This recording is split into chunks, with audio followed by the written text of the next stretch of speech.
Hello दोस्तों, आशा करता हूँ आप लोग अच्छे होंगे और मेरे लेक्चर्स को कंटिन्यूसली देख रहे होंगे। देखिए दोस्तों, अब तक आप जो है सेक्शन 44 तक पढ़ चुके होंगे मेरे लेक्चर से।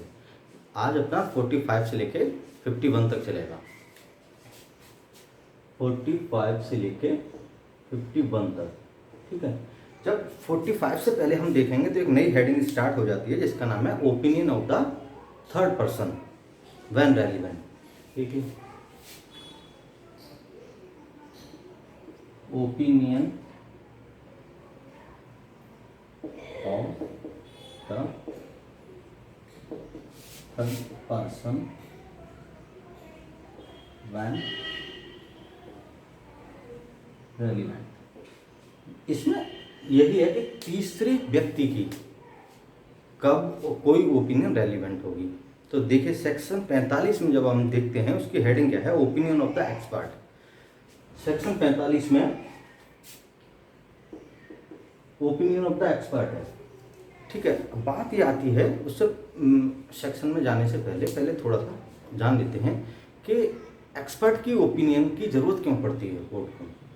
देखिए कोर्ट भी एक कोर्ट को जो है हर चीज़ की जो है एक स्पेशल नॉलेज नहीं होती। तो जब कोई ऐसा जो है केस में कोई ऐसा प्रश्न उठता है या ऐसा कोई क्वेश्चन उठता है जिसमें कोर्ट को किसी एक्सपर्ट की जो है एक्सपर्ट से उस पॉइंट पे जो है अगर कोई राय लेनी हो या ओपिनियन लेनी हो तो सेक्शन 45 में उससे जो है ओपिनियन लेता है। तो क्या होता है कि जो केस को डिसाइड करने में उससे मदद मिलती है। तो सेक्शन 45 में ये बताया गया है जब कोर्ट को 5 जो है पॉइंट से डील करेगा, यानी 5 सब्जेक्ट से डील करेगा। पहला देखिए फॉरेन लॉ, दूसरा साइंस और तीसरा आर्ट, चौथा हैंड राइटिंग, पांचवा finger impression.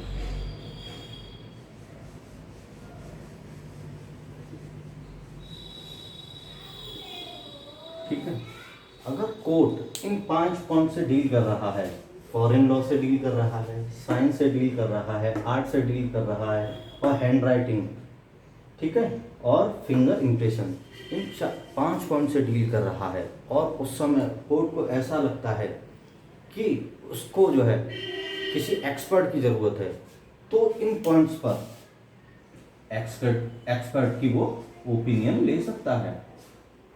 Opinion of expert ले सकता है, ठीक है। तो दूसरी बात आती है कि एक्सपर्ट कौन होता है। देखिए सेक्शन 45 में ही बताया गया है जो व्यक्ति फॉरेन लॉ की, साइंस की, आर्ट की या हैंड राइटिंग या फिंगर इम्प्रेशन की एक स्पेशल जानकारी रखता है, स्पेशल नॉलेज रखता है, उसी को एक्सपर्ट कहा जाएगा।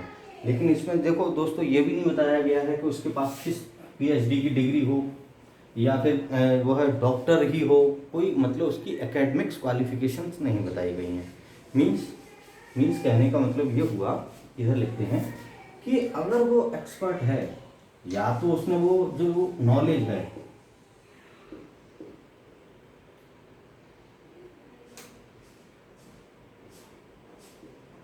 ठीक है, देखिए जो नॉलेज है या तो अपने एकेडमिक से जो है एक्वायर की हो या फिर उसने वो नॉलेज एक्सपीरियंस से एक्वायर की हो या पर्सनल ऑब्जर्वेशन से एक्वायर की हो।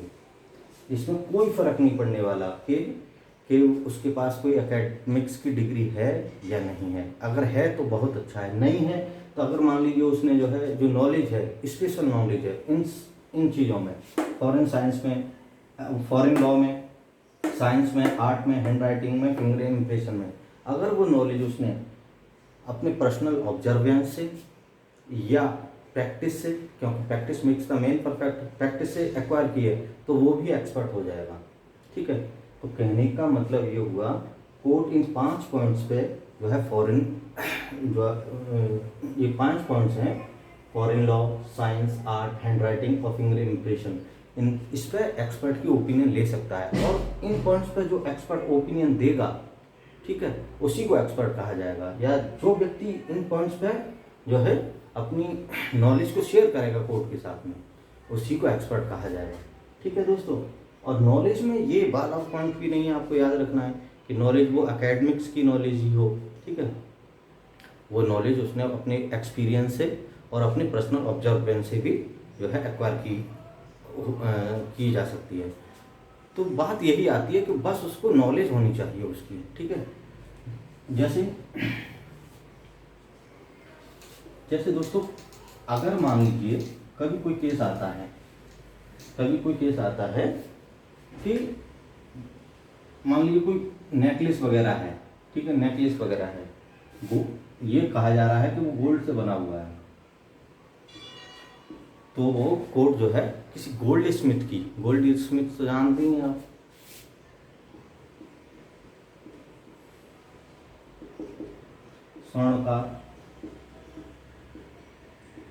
स्वर्णकार या सोनार की जो है ओपिनियन ले सकता है, चाहे वो जो है एकेडमिकली क्वालिफाइड हो या ना हो, लेकिन अगर वो सही जानकारी देता है और उसके पास उस चीज़ को डील करने का एक्सपीरियंस है, ठीक है, और वो जानकारी देता है कोर्ट को, तो वो भी गोल्ड स्मिथ भी जो है एक्सपर्ट हो जाएगा।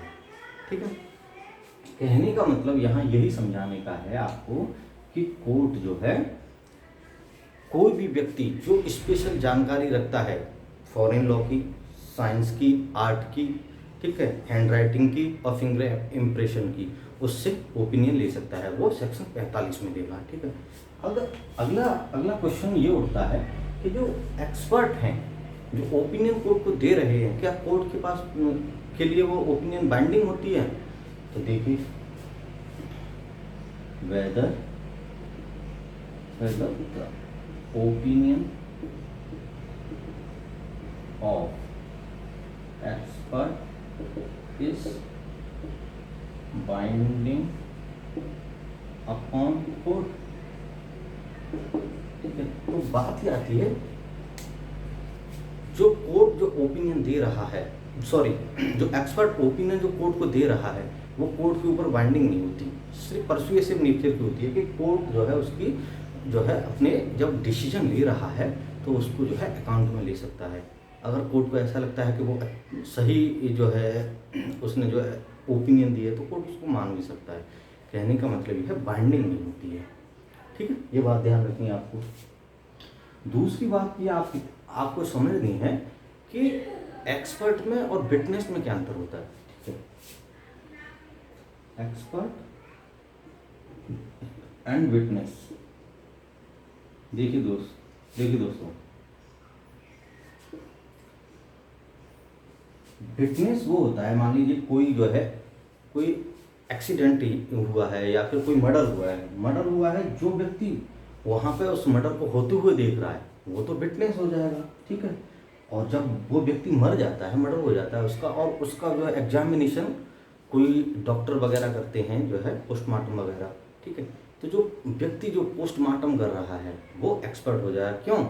क्योंकि जो एक्सपर्ट होता है वो ज़रूरी नहीं है कि उसने वो इंसिडेंट देखी हो, वो जो उसके ऊपर जो घाव वगैरह लगे हैं या बांध हुए हैं, उसी को देख के बता देगा कि ये गोली से मारा है या तलवार से मारा है, चक्कू से मारा है, मारने वाला लेफ्ट हैंड का था, राइट हैंड का, ये सारी वो अपनी नॉलेज के आधार पर ही बता देगा। तो जो ये सारी बताएगा बिना इंसिडेंट देखे हुए, वो एक्सपर्ट हो जाएगा। जो इंसिडेंट पर जो है प्रेजेंट है, वो जो है विटनेस हो जाएगा। ठीक है, या ऑक्यूलर विटनेस जो है हो जाएगा, जिसे हिंदी में क्या कहते हैं, ऑक्यूलर को मौखिक साक्ष्य। ठीक है, तो आपको अब समझ में आ गया। ठीक है, एक और बात जो आपको समझनी है, जो एक्सपर्ट है, जो अपनी ओपिनियन दे रहा है कोर्ट में, ठीक है, पहले तो वो जो है देगा ही देगा, तो उसका क्रॉस एग्जामिनेशन होना बहुत ज़रूरी है।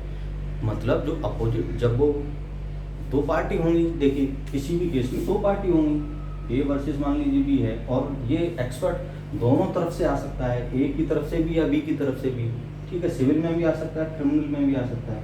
मान लीजिए वो ए की तरफ से आ रहा है एक्सपर्ट, तो जो एक्सपर्ट है जो ए की तरफ से आ रहा है, वो हमेशा ए के फेवर की बात करेगा। ठीक है, एक ही फेवर की बात करेगा, तो इस पे जो है बी की साइड से उसका क्रॉस एग्जामिनेशन होना बहुत जरूरी है। अगर उसका मान लीजिए क्रॉस एग्जामिनेशन नहीं हुआ एक्सपर्ट का, तो फिर वो जो है उसने जो ओपिनियन दी है वो केस में रेलिवेंट नहीं होगी। आपको ये बात ध्यान रखनी है, क्योंकि एक्सपर्ट की ओपिनियन जब उसका क्रॉस एग्जामिनेशन हो जाएगा उसी के बाद जो है केस में रेलिवेंट होगी।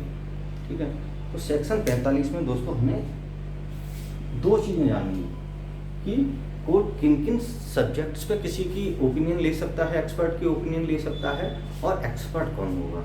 ठीक है, तो जिन 5 सब्जेक्ट्स पे जो है कोर्ट जो है उसकी ओपिनियन ले सकता है एक्सपर्ट की, और जो ओपिनियन देगा इन 5 सब्जेक्ट्स पे, 5 सब्जेक्ट में से किसी भी पे भी, तो वो जो है एक्सपर्ट हो जाएगा। यही सेक्शन 45 में बताया गया है। ठीक है दोस्तों, तो आपको समझ में आ गया सेक्शन 45 में कोर्ट जो है एक्सपर्ट की भी जो है ओपिनियन ले सकता है। देखिए दोस्तों, अब आता है सेक्शन 46।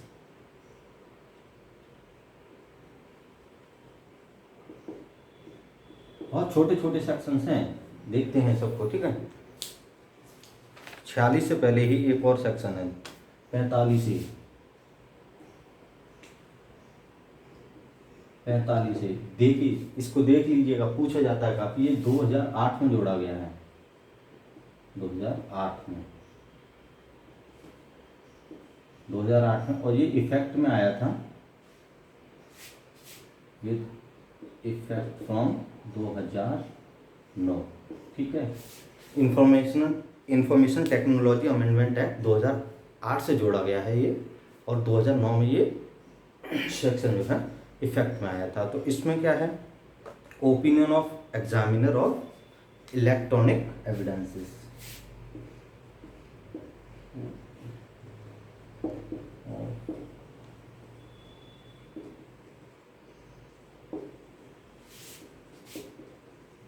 इलेक्ट्रॉनिक एविडेंसेस, जो इलेक्ट्रॉनिक एविडेंसेस को एग्जामिन करके जो बताएगा, उसके द्वारा जो ओपिनियन दी जाएगी वो सेक्शन 45 में रेलिवेंट होगी। आपको इतना इसकी हेडिंग ही ध्यान रखनी है। ठीक है, और ये कब ऐड किया गया है, 2008 में ऐड किया गया है, इंफॉर्मेशन टेक्नोलॉजी अमेंडमेंट एक्ट 2008 से, ये आपको याद रखना है। और इफेक्ट में कब आया था, 2009 में आया था। ठीक है दोस्तों, देखिए दोस्तों, अगला है आपका जो याद रखना है सेक्शन 46। सेक्शन 46 पर थोड़ा सा देखते हैं।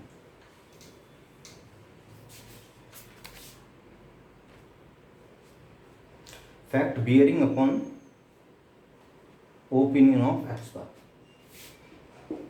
Fact bearing upon opinion of expert.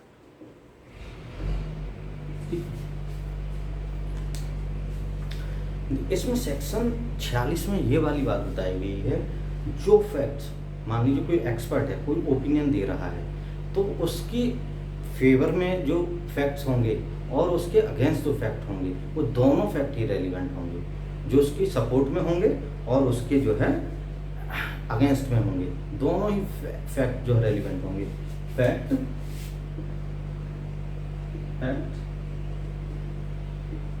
Supporting the expert opinion. ठीक है, fact not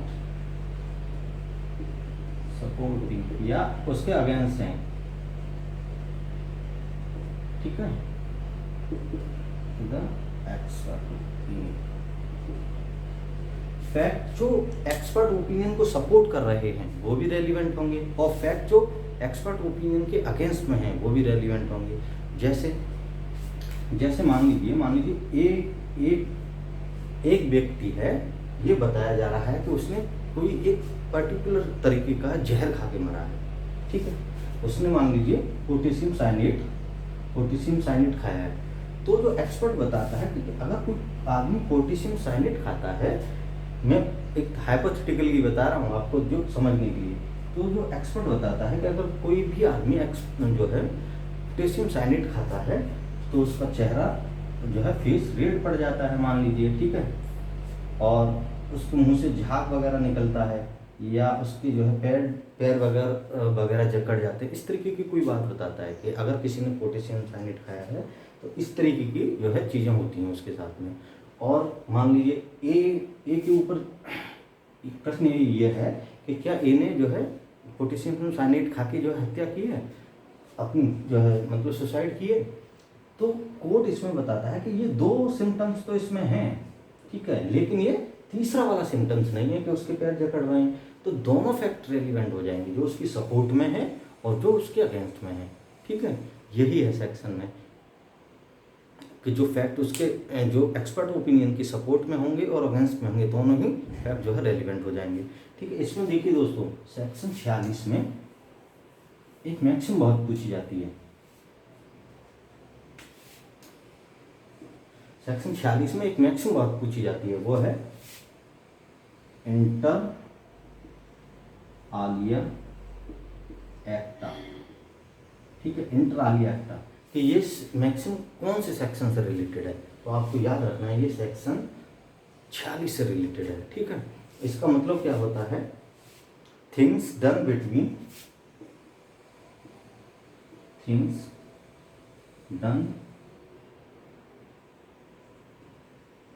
between others does not affect others, ठीक है। ये डायरेक्ट ही पूछी जाती है कि ये रेस इंटर आलिया एक्टा है, रेस इंटर आलिया एक्टा मैक्सिमम किस सेक्शन से रिलेटेड है, तो आपको याद रखना है ये सेक्शन 46 से रिलेटेड है, ठीक है दोस्तों। जैसे एक और बात जो है आपको समझने के लिए बता सकते हैं कि सपोर्ट और अगेंस्ट वाली बात क्यों की जा रही है यहाँ पे। देखिए, अगर मान लीजिए एक केस में 2 पार्टीज होती हैं, दोनों पार्टीज अपना अपना एक्सपर्ट लाती हैं, ठीक है। ये एक्सपर्ट इसकी फेवर की बात करता है, ये इसकी फेवर की बात करता है, ठीक है। तो जो एक उसके सपोर्ट की बात कर रहा है, एक उसके अगेंस्ट की बात कर रहा है, दोनों पार्टीज की तरफ से अगर मान लीजिए एक्सपर्ट आ रहा है उसमें, तो दोनों की जो ओपिनियन होगी वो रेलिवेंट हो जाएगी और फिर वो कोर्ट डिसाइड करेगा कि किसको जो है माना जाए, किसको नहीं माना जाए, ठीक है। तो जो फैक्ट्स जो है एक्सपर्ट की ओपिनियन को सपोर्ट करेंगे और जो एक्सपर्ट की ओपिनियन के अगेंस्ट होंगे, दोनों ही रेलिवेंट हो जाएंगे। और इसमें सेक्शन 46 में रेस इंटर आलिया एक्टा मैक्सिमम भी रेलिवेंट है, ठीक है। यही है सेक्शन में, इसके अलावा और कुछ भी नहीं है, ठीक है दोस्तों।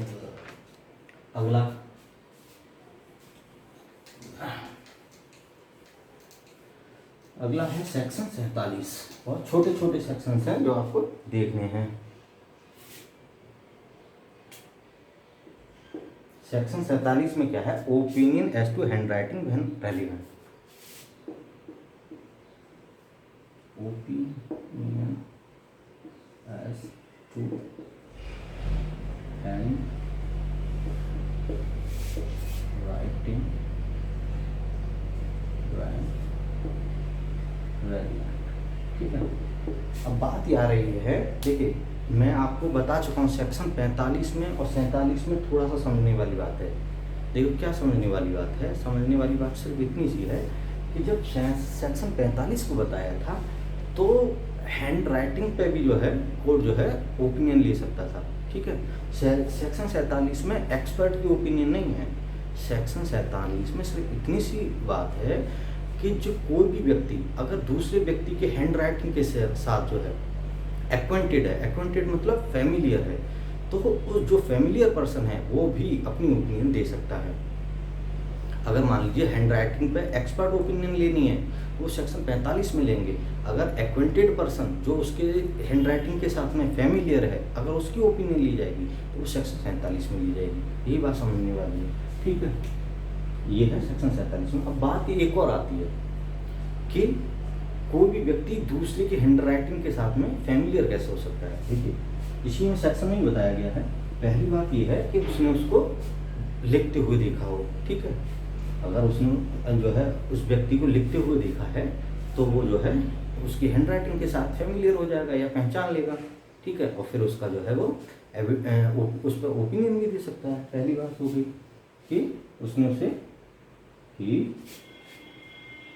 Must see the person right, ठीक है, उसने उसको लिखते हुए देखा हो। दूसरी बात है, अगर मान लीजिए उसने लिखते हुए नहीं देखा है लेकिन वो उसके हैंड राइटिंग के साथ हैबिचुअली डीलिंग करता है। डीलिंग कैसे करता है? मान लीजिए ए है, ए की हैंड राइटिंग के बारे में प्रश्न उठ रहा है, बी है उसकी हैंड राइटिंग के साथ फैमिलियर पर्सन, फैमिलियर, ठीक है। अब बात ये आती है कि ए जो है जो अपने लेटर्स लिखता है वो बी को देता है कि जाइए आप पोस्ट कर दीजिए, और वो डेली का उनका जो है इस तरीके का चलता है जिसमें ये अपने हैंड राइटिंग में लिखे हुए लेटर्स बी को देता है पोस्ट करने के लिए, और वो जो है उसको देखता भी है तो उससे वो पहचान जाता है कि ए की हैंड राइटिंग कौन सी है। उसने उसे लिखते हुए नहीं देखा लेकिन उसका लिखा हुआ देखा है तो वो भी जो है फैमिलियर हो जाएगा, ठीक है। दूसरा हो गया।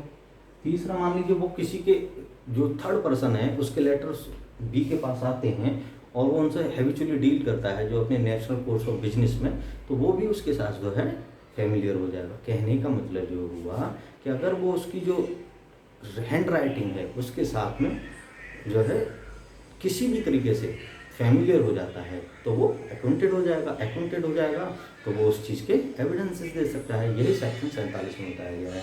सेक्शन 47 में सिर्फ इतना बताया गया है कि दूसरे जिस व्यक्ति के हैंड राइटिंग की बात उठ रही है, अगर दूसरा कोई व्यक्ति उसके हैंड राइटिंग के साथ फैमिलियर है तो वो भी उस बात की अपनी जो है ओपिनियन दे सकता है, ठीक है। सेक्शन 47 हो जाता है। तो देखिए दोस्तों, अब अगला सेक्शन है अपना 47A। 47A ये है opinion as to the electronic signature when relevant.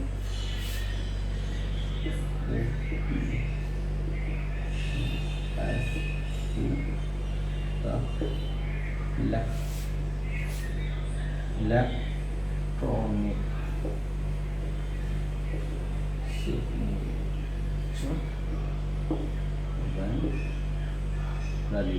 ठीक है। देखो 47 ये है तो आपको इससे समझ में आ रहा होगा कि ये बाद में जुड़ा गया है, ये आपको याद रखना है, ये 2000 में जुड़ा गया है, ठीक है। 45A 2008 में जोड़ा गया था इंफॉर्मेशन टेक्नोलॉजी अमेंडमेंट से, और ये 2000 में जोड़ा गया है। ये दोनों ही पूछे जाते हैं, आपको याद रखना है, आप जो है भ्रमित कर जाएंगे। जो है 45A जोड़ा गया है 2008 में और 47A जोड़ा गया है 2000 में, ठीक है। आपको इतना ही याद रखना है, इसकी हेडिंग याद रखनी है और ये कब जो है 47 से जोड़ा गया, बस इतना ही याद रखना है, इससे ज़्यादा नहीं। कभी कभी इसका नंबर पूछते हैं, ठीक है दोस्तों। अगली बात आती है 48। सेक्शन 48। सेक्शन 48 में भी कुछ नहीं है, सिर्फ इतना सा ना, opinion as to existence of right और custom when relevant. Opinion as to right custom when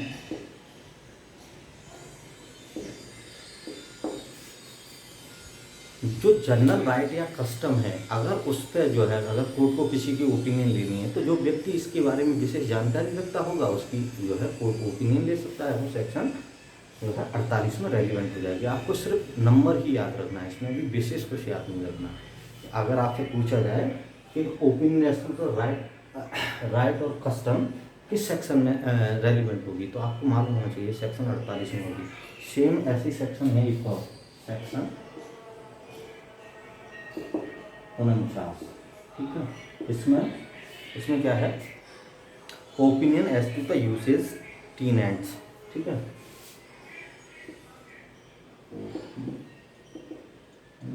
as to usages और टीनेट्स की स्पेलिंग क्या है? TENETS, TENETS, ठीक है। When आप यूसेज या टीनेट से जो है टेनेट्स जो होते हैं, सॉरी, यूसेजेस और टेनेट से रिलेटेड जो ओपिनियन होगी वो सेक्शन 49 में रेलिवेंट होगी। आपको सिर्फ इतना ही याद रखना है। यूसेज तो आप जानते ही हैं, कोई भी कस्टम बनने से पहले वो यूसेज होती है, ठीक है। टीनेट्स उसके प्रिंसिपल वगैरह जो होते हैं, और ठीक है, उनसे रिलेटेड अगर कभी कोई ओपिनियन की बात आएगी तो वो सेक्शन 49 में रेलिवेंट होगी। आपको ये इतना याद रखना है, ठीक है। इसका नंबर ही याद रखना, और कुछ नहीं है, ठीक है दोस्तों। और कुछ है भी नहीं, जो है अगला है जो आपको इसमें थोड़ा सा बताना पड़ जाएगा। Section 50, opinion on relationship when relevant. Section 50,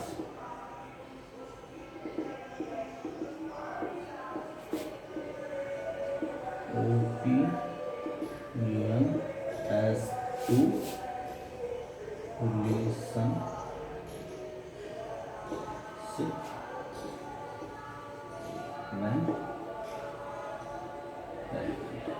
देखिए, इसमें आपको थोड़ा सा जानना पड़ जाएगा कि इसमें क्या है। सेक्शन 50 में क्या है कि अगर मान लीजिए कोर्ट को किसी की रिलेशनशिप के बारे में अगर कोई ओपिनियन लेनी है तो वो कब रेलिवेंट होगी, ठीक है।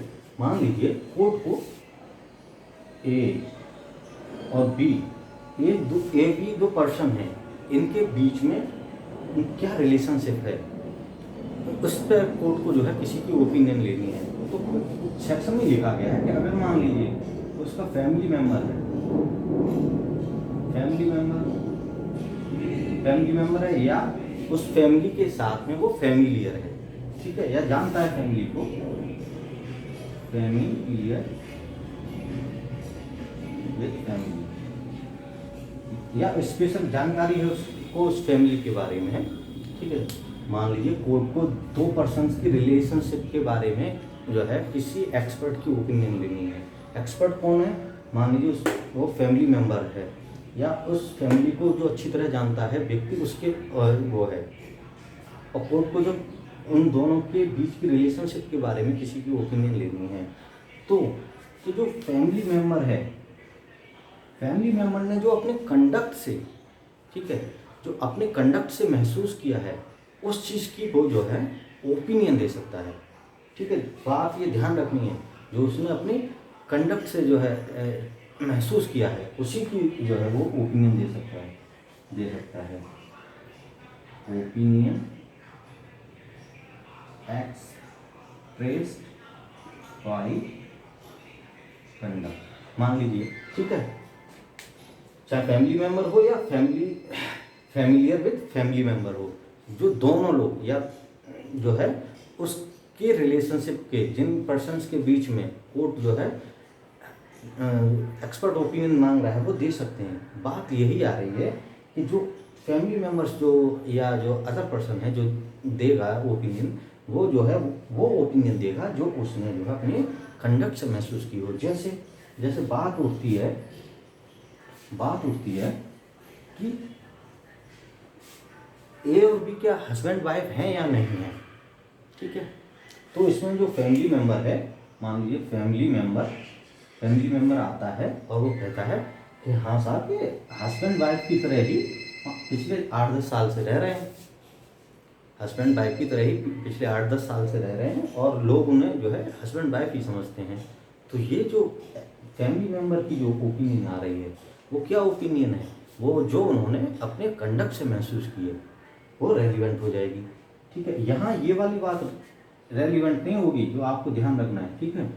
ये तो हो गया कि रेलिवेंट हो जाएगी जब जो अपने जो कंडक्ट से जो उन्होंने ओपिनियन दी है, जो उन्होंने अपने कंडक्ट से महसूस करके जो ओपिनियन दी है वो रेलिवेंट हो जाएगी। बात अगर मान लीजिए इस तरीके की हो कि मान लीजिए बी ने कभी बताया हो कि मान लीजिए वाइफ है की, ठीक है। बी ने कभी फैमिली मेम्बर्स को बताया हो कि मैंने ए से शादी कर ली है, और वो इसके बी के स्टेटमेंट को लाने की कोशिश करे यहाँ पे, ठीक है, फैमिली मेम्बर, तो वो रेलिवेंट नहीं होगा।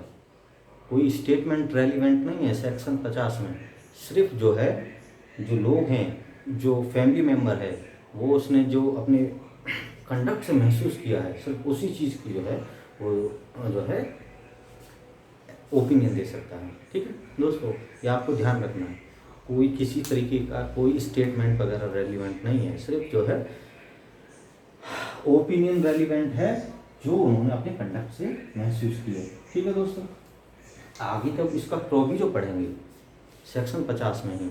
सेक्शन 50 में जब प्रोविजो पढ़ेंगे तो उसमें साफ साफ बोला गया है, और उससे देखिए काफ़ी क्वेश्चन पूछा जाता है कि अगर मान लीजिए सेक्शन आईपीसी का सेक्शन 494, ठीक है, किससे रिलेटेड है, बाइगैमी, ठीक है, 495, 496, 498, ये 4 सेक्शंस हैं। इसमें बाइगैमी ही है 95 में, लेकिन बाइगैमी में अगर कोई एक जो है, जो मेंबर है, वो ये बात छुपा लेता है कि वो मैरिड है, तो वो सेक्शन 95 में आती है। ठीक है, 96 में होती है कि मान लीजिए उसने कोई ऐसी सेरेमनी की जो रियली में सेरेमनी नहीं है शादी की, और वो दूसरे को ये विश्वास करा देता है कि हाँ अब तो हम शादीशुदा हो गए और अब साथ रहते हैं।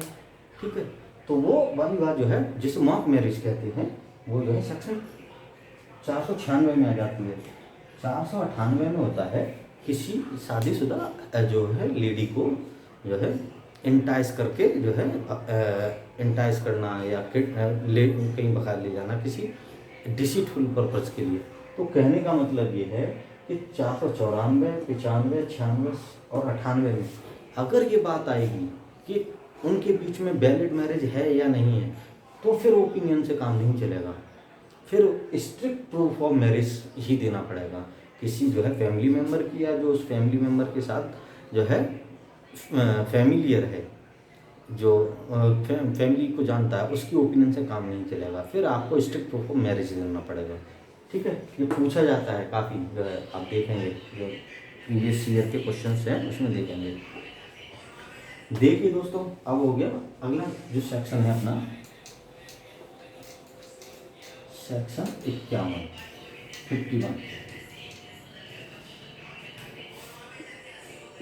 51 में क्या है, grounds of opinion when relevant.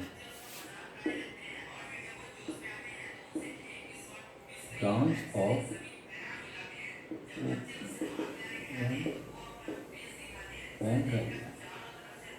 ठीक है, अगर मान लीजिए, ये बहुत सिंपल सी बात है, अगर किसी कोर्ट जो है केस में किसी की ओपिनियन रेलिवेंट है, तो वो किस ग्राउंड्स पे बेस है वो भी रेलिवेंट हो जाएगी। मान लीजिए कोई एक्सपर्ट है, बहुत सारे एक्सपेरिमेंट करता है किसी जो है कंक्लूजन पे आने के लिए। तो जो मान लीजिए एक पहला एक्सपेरिमेंट किया, उसमें कुछ आउटकम निकला, दूसरा एक्सपेरिमेंट किया, उसमें कुछ आउटकम निकला। ठीक है, इस तरीके से उसने जो एक्सपेरिमेंट किए, तो उनसे जो आउटकम निकल रहा है, तो जो एक्सपेरिमेंट किए हैं वो भी रेलिवेंट हो जाएंगे, जिन पे उसकी ओपिनियन बेस है। ठीक है, यही है सेक्शन में कि अगर जिन ग्राउंड्स पर किसी एक्सपर्ट की ओपिनियन बेस है, तो वो ग्राउंड्स भी जो है रेलिवेंट हो जाएंगे। ठीक है, आपको याद रखना है जो है इसमें दो ही चीज कहाँ से क्वेश्चन पूछे जाते हैं। एक तो डायरेक्ट क्वेश्चन पूछा जाता है किस सेक्शन में क्या है, ये आपको याद रखना है। देखिए दोस्तों, ठीक है, और इसमें जो छोटी छोटी बातें हैं वो मैंने आपको बता दी हैं। फिर भी अगर आपको कुछ भी जो ऐसा लगे कि जो आपकी समझ में नहीं आया, आप मुझे बताइए, कमेंट करिए, मैं आपको बता दूँगा। धन्यवाद।